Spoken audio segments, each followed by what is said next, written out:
This video is not about Call of Duty Black Ops, strangely enough. I'll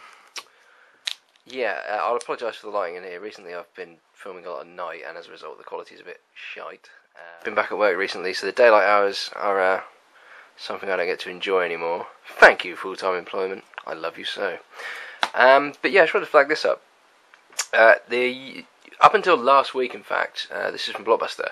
When you rented a game, it was, I think, $6.95 for a week. So, you know, you rent it this Monday, you take it back next Monday. Now they've changed that, as you can see from there, and it's £7 for 5 nights, which is absolutely shit. I know the company's going down the toilet in America. I guess it's going the same way in the UK, if that's the kind of pricing they have to do now. It's kind of a shame. It really is, because, you know, nowadays, for me at least, I've stopped buying sort of new releases, and the only way for me to play games, really, when they're new, is to rent them. And I'm kind of reluctant to pay £7 for 5 days. This is an exception, you know, massive amounts of hype. I like the Call of Duty games, and I just want to play online for a little while. 5 days is easily enough to finish the single-player campaign, so it's not the end of the world in that respect. I haven't really sunk any time into it yet. Actually, I'm installing it as we speak. I'm pretty good. Getting a few 8s, which is a bit lower than you might expect for a Call of Duty game, but it is a Treyarch one. Having said that, now that Zampella and West have left Infinity Ward, it makes you wonder what kind of quality those games are going to be. You know, for all I know, there'll be absolutely no impact as a result of them leaving, but you imagine there would be. For some reason, this case is trashed.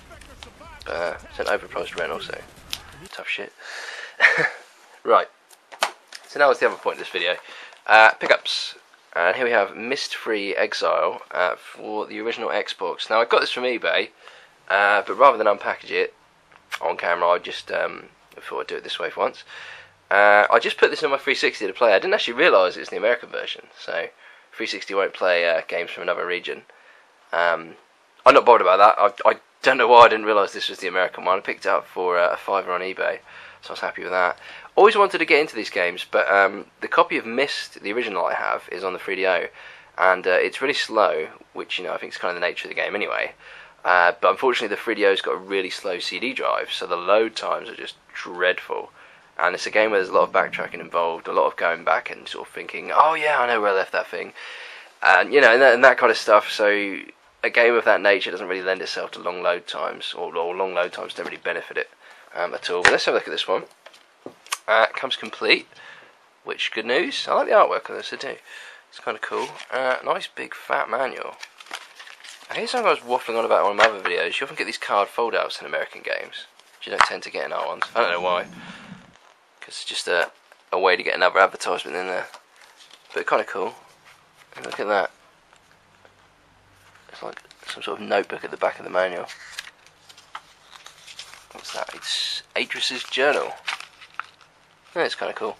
Yeah, like I said, I don't know a great deal about the Myst games. They look really immersive, and that's, you know, I love if I can get into if I can really sink myself into a world like that, like Mass Effect 2 or Oblivion, and even Fallout, games like that. And yeah, this is obviously not in the vein of those games gameplay-wise. It's more of a puzzle adventure game.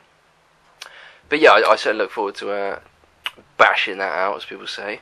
And if it's any good, I'd like to pick up Myst 4 for the Xbox as well. And for anyone curious about the series, I think it goes up to Myst 5, which is a PC exclusive. And that is the last chapter in the series thus far. And when it was released, they called it sort of the last ever one. So, you know, granted, that doesn't tend to mean much these days, but perhaps it does in that case. The other game I picked up is Trapped. I don't know how that's spelled. It's an interesting one. This cost me £3. It was £1.75 auction win and £1 delivery, so slightly less actually. It's in really amazing shape. You know, if it's something I paid under £3 for, I wouldn't be too fussed if it wasn't. But I was delighted to see it's in good condition. Now again here, much like with Myst, I know the general gist of this game, and what the gameplay entails, but I don't know much more than that. Now the idea is that you set up, strangely enough, traps to catch your enemies. So I'll read the text on the back here, because it's hopefully going to give us both a little bit of insight. Lure your enemies to their deadly fate with unique trap and weapon system. Yeah. Gameplay so gruesome, you won't believe your eyes. Well, Play as a princess, blah blah blah, unleash the devil, kill with your huge arsenal of sophisticated traps. It's just the principle of this, of setting up traps and killing enemies, seems really interesting. I only played it for about 5 minutes just to check that it worked, and I think I'm just at the tutorial stage, but it's really weird. It just seems like a JRPG at the point that I'm at, like a tactics one. But it's sort of, I think the traps are sort of turn-based in the way you set them up. I was under the impression you set up a room full of traps and then the enemy sort of traipse through them. It doesn't seem to be that way, but it might be as you progress through the game. But either way, it's pretty interesting. I meant to put this in there. I've left it on the bed. There you go. That's trapped. It didn't receive very good ratings and reviews or anything like that, but it's just the premise of this that sort of garnered my interest. Nice colour manual. There's no 60Hz mode for anyone curious. But yeah, it just seems like a really fascinating game. I'm going to sink some hours into this. Hopefully put up some sort of video, give you an idea of how it actually plays and what I sort of think of it. To the best of my knowledge, that is... well, those are the only new things I have. So, as always, there'll be a new video shortly, and hopefully there'll be less ranting.